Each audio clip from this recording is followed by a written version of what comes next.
Nous voici rendus au 33e dimanche du temps ordinaire de la série C. Et j'aimerais commencer par seulement quelques lignes de l'Évangile d'aujourd'hui. Jésus annonce la destruction du temple. Quelques personnes parlaient du temple et disaient qu'il était magnifique, avec ses belles pierres et les objets offerts à Dieu. Tout ce qu'on donne à Dieu. Alors Jésus déclara, « Les jours viendront où il ne restera pas une seule pierre posée sur une autre de ce que vous voyez là. Tout sera renversé. »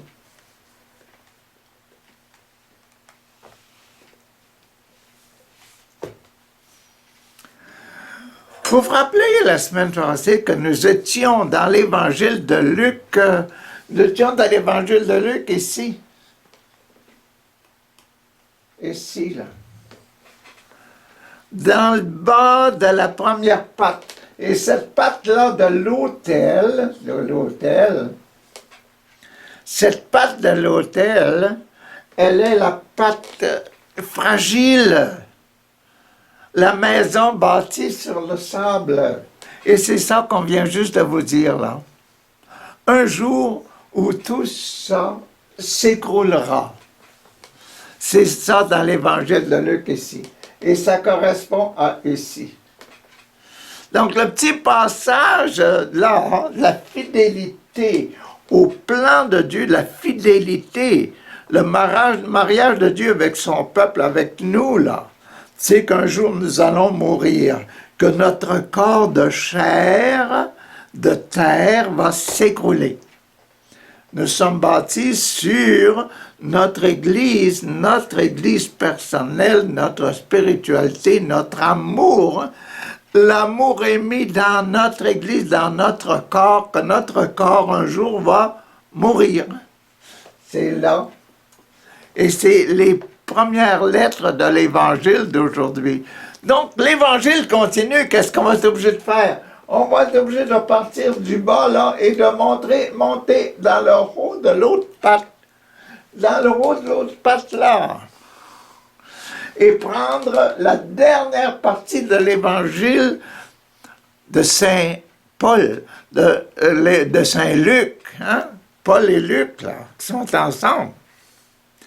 Luc, qui écrit l'Évangile de l'expérience de Paul, l'expérience missionnaire de Paul. Et on est dans le sommet de la deuxième patte. On va voir toute la deuxième patte. Donc, toute cette partie-ci de l'Évangile de Luc. Donc, l'autre partie, la partie de ce côté-là, on va commencer avec la même idée qu'il y avait là. C'était quoi l'idée là en haut, là? C'était quoi la spiritualité qu'il avait mis là? La spiritualité que l'Esprit Saint avait mis dans le haut de cette patte-là, c'était « Aime ton ennemi ». Hein? On avait vu, là, « Aime ton ennemi ». Là, on va voir dans la partie qui est mise sur le roc, la croix de Jésus plantée sur le roc, sur le calvaire, là. Hein?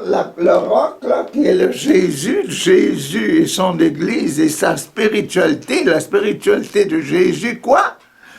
Fils de Dieu.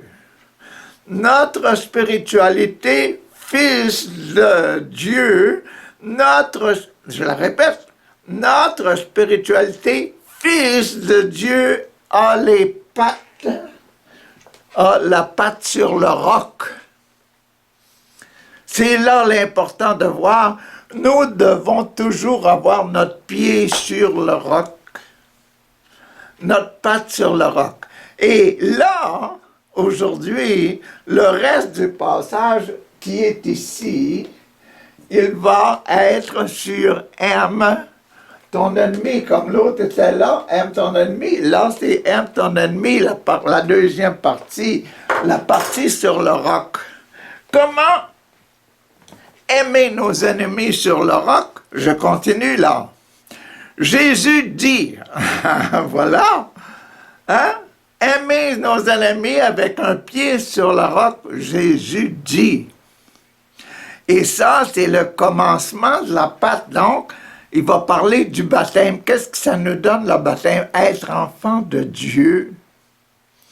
Qu'est-ce que c'est que le baptême, être enfant de Dieu? Jésus dit, faites attention. Ne vous laissez pas tromper. Hein? Vous êtes des enfants de Dieu. Car beaucoup d'hommes viendront sous mon nom et diront, je suis le Messie, moi là. Moi, je suis le Messie. Et ne suivez pas, hein? Le temps est arrivé. Je suis le Messie, le temps est arrivé. Mais ne les suivez pas. Ne suivez pas ces gens-là. C'est moi le roc, dit Jésus-Christ. Jésus dit, ne les suivez pas. Il y en a beaucoup qui vont venir en mon nom. Quand vous entendrez parler, tiens, écoutez notre temps actuel, là. Quand vous entendrez parler de guerre, de révolution, ne vous effrayez pas. Il faut que ça arrive d'abord. C'est dans le plan de Dieu qu'il y aura des révolutions, qu'il y aura toutes ces choses-là qu'on voit aujourd'hui.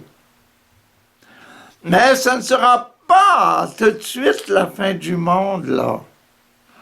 On n'est pas rendu à la fin du monde. Moi, je suis assez vieux, moi, là, mais je pense que je vais mourir avant la fin du monde. Et quand je vais mourir, ça va être la fin du monde pour moi. Comme vous autres, quand vous allez mourir, ça va être la fin du monde pour vous.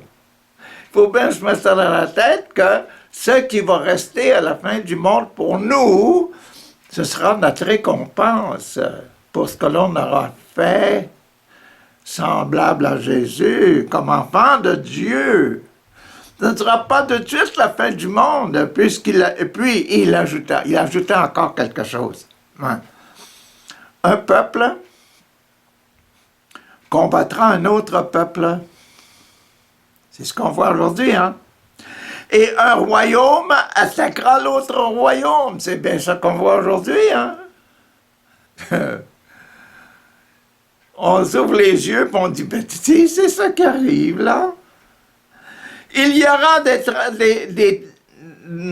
de terribles tremblements de terre.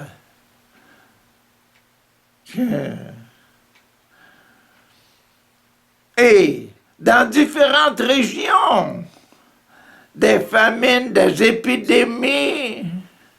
Il y aura aussi des phénomènes effrayants, des grands signes venant du ciel.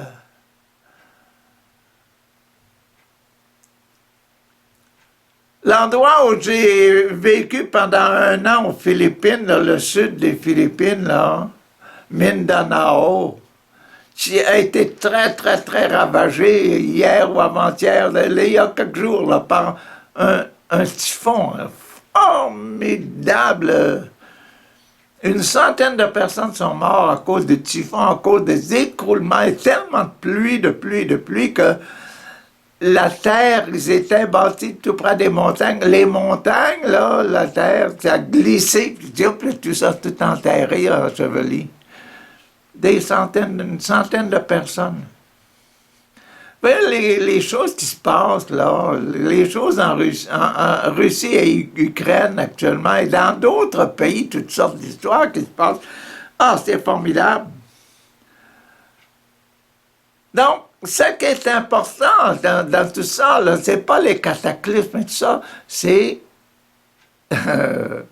notre baptême. Comment qu'on vit notre baptême. Notre baptême qui est important. Mais avant tout cela, on vous arrêtera, on vous persécutera, On vous livrera pour être jugé dans les synagogues, dans les églises. Hein? Il faut s'attendre à bien des choses qui vont se passer, des choses étranges, même parmi les chrétiens. On n'a pas encore vu ça persécuté par les vrais chrétiens, là, mais probablement que ça va se passer. On peut s'attendre à n'importe quoi actuellement avec notre monde qui change tellement. C'est une annonce de la fin des temps. On vous livrera pour être jugé, même dans les synagogues, on vous mettra en prison. On vous fera comparaître devant les rois et les dirigeants à cause de moi. À cause de moi, ça veut dire quoi? À cause de votre baptême, à cause de mon baptême à moi.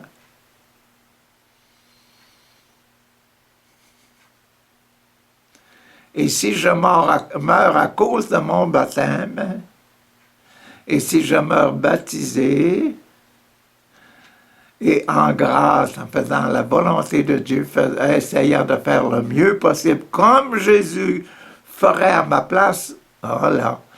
C'est ça qui sauve, c'est notre baptême, être un enfant de Dieu notre Père. Ce sera pour vous l'occasion d'apporter votre témoignage à mon sujet.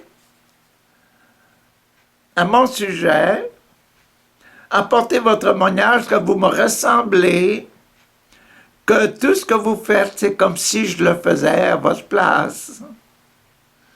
Voyez-vous, là, c'est ça qui est important, le baptême, là, la signification du baptême, devenir enfant de Dieu, devenir enfant de Dieu comme Jésus, C'est ça l'important de notre baptême, de notre dimanche d'aujourd'hui. Prenez donc la décision de ne pas vous inquiéter par avance de la manière dont vous vous défendrez ou bien de la manière dont vous allez mourir.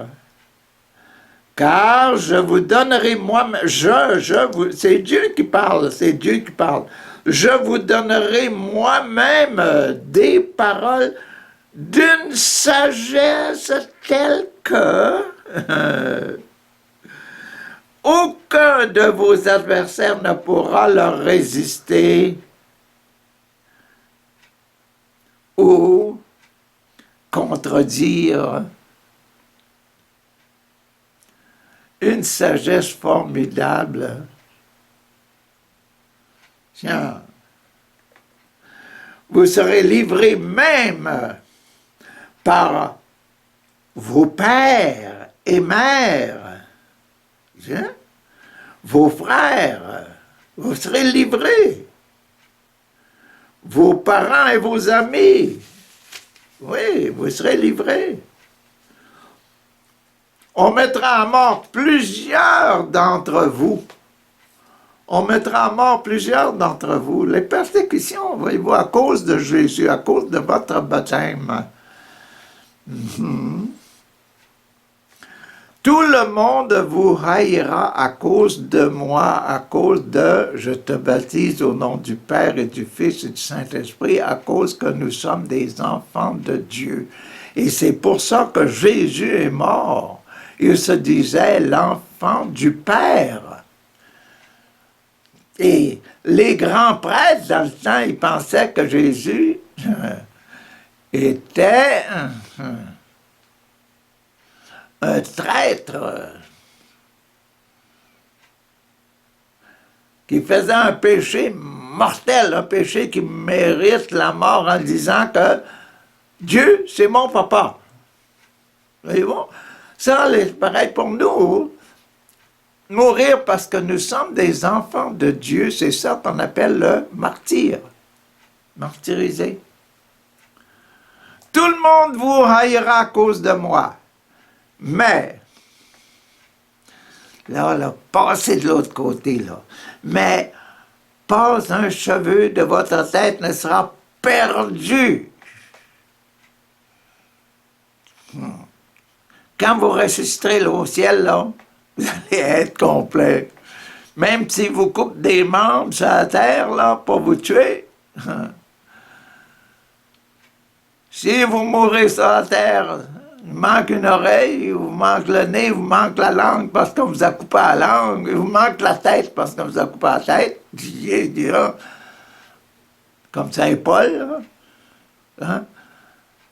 Comme Saint Jean-Baptiste, là, on y a coupé la tête. Ben, de l'autre côté, soyez sûr que toute la tête et le corps, tout ça, ça va être tout ensemble. Là. Vous allez ressusciter de la mort, vous allez passer de la mort à la vie éternelle. Tenez bon, c'est ainsi que vous sauverez. C'est ainsi que vous sauverez vos vies. Voyez-vous l'importance, la beauté du baptême? La beauté du baptême. Comment aimer nos ennemis? Oh! Là, je vais te présenter l'autre joue si vous frappez une joue. Il faut les aimer parce que ce sont eux qui vont nous approcher de la vie éternelle. Ça, c'était l'Évangile. Qu'est-ce que dit la deuxième lecture? La lecture aux Thessaloniciens. Vous avez Éphèse, puis vous allez au nord de la mer, là, de cette petite mer intérieure, là, et puis vous allez arriver à Thessalonique. Hein? Écoutez bien ça. Tiens, des chrétiens, ça veut dire des baptisés, là. Vous allez avoir des exemples de baptisés.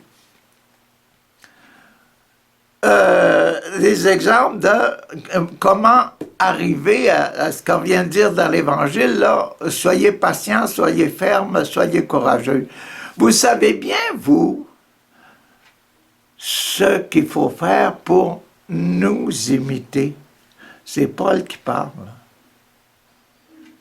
Et quand il dit nous imiter, c'est Paul qui parle de Timothée, qui parle de ses autres amis, là, qui l'a enseigné. Voyez-vous? Donc, vous, ce qu'il faut faire pour nous imiter, nous n'avons pas vécu parmi vous d'une façon désordonnée. Que fait un bon chrétien? Il ne vit pas d'une façon désordonnée. Et le plan que le pain que nous avons mangé, là, nous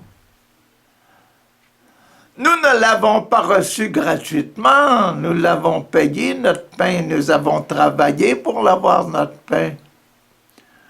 Nous avons bien fait notre job. Nous avons reçu notre salaire, nous avons eu un emploi. Nous sommes trouvés un emploi, nous avons travaillé. C'est ça qu'on fait dans notre monde, là. Pour être bon chrétien, il faut avoir un job, hein? Pourquoi? Parce qu'être un bon chrétien, c'est aider les autres. Qu'est-ce que vous voulez faire si vous êtes à rien faire, si vous n'avez rien? Si vous n'avez rien à donner, il faut s'organiser sur la terre pour avoir quelque chose à donner, puis quelque chose à manger. Il faut survivre. Bon, au contraire, dans la peine et la fatigue, nuit et jour, nous avons travaillé pour n'être à la charge d'aucun d'entre vous. Nous avons voulu être à la charge d'aucun d'entre vous. C'est ça, être un témoin, et c'est un passage, le numéro 3.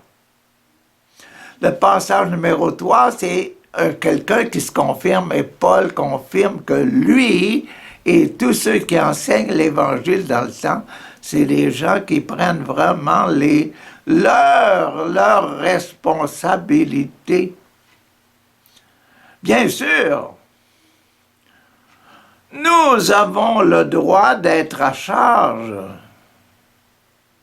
Nous avons le droit d'être à charge. On vous enseigne l'Évangile. Nous avons le droit d'être à charge.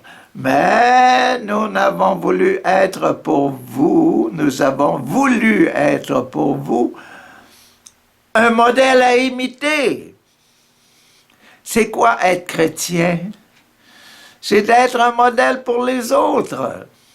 Quelqu'un qui reçoit la fusion de l'esprit à l'âge de 12 ans, 13 ans, 14 ans, 18 ans, 20 ans, quand vous avez une nouvelle vision de Jésus-Christ dans votre vie, là, puis vous décidez, oh, tout le mal que j'ai fait, les bouteilles de bière que j'ai bu, etc., là, hein, les cigarettes, les mauvaises cigarettes, puis les nuages que j'ai essayé de créer, mon indépendance, hein, ma vie heureuse, là, hein, que j'ai voulu créer, là, j'abandonne tout ça. Ben, c'est ça, là, être un modèle pour tout le monde, là. C'est ça que Jésus-Christ demande, et c'est ça que Jésus a été, et c'est Jésus notre roc, notre modèle. C'est ça, là. Bien sûr, nous avons le droit d'être à charge, mais nous avons voulu être pour vous un modèle à imiter. Et quand nous étions chez vous, nous vous donnions cet ordre. Quand nous étions chez vous, nous vous donnions cet ordre. Si quelqu'un ne veut pas travailler, qu'il ne mange pas non plus. Voyez-vous, il faut prendre nos responsabilités. Il faut vraiment prendre nos responsabilités si on veut être un enfant de Dieu. Si on ne veut pas que, yeah, c'est fini, notre Église là s'est effondrée. Et nous-mêmes, non, on a deux églises. Notre corps, on peut mourir, mais il faut que notre âme, qui a été un modèle de vie à cause de mon corps, merci Seigneur de m'avoir donné un corps pour pouvoir mériter d'avoir fait des actions, de faire des actions comme celle de Jésus, d'avoir mérité d'aller au ciel. C'est bon. Mais vous, hein, gagner son salaire, le salaire de la spiritualité, là.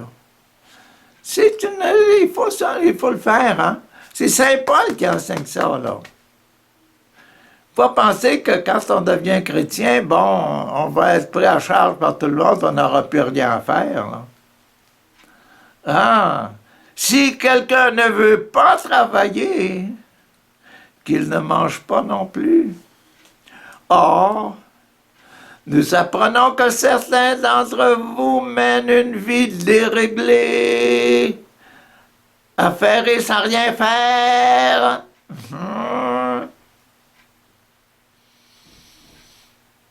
À ceux-là, nous adressons dans le Seigneur Jésus-Christ cet ordre et cet appel. Qu'ils travaillent. S'il vous plaît, travaillez. Dans le calme, dans la paix.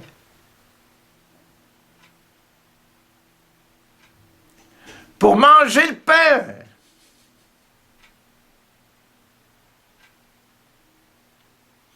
Qu'ils auront gagné, c'est ça qu'on vous dit.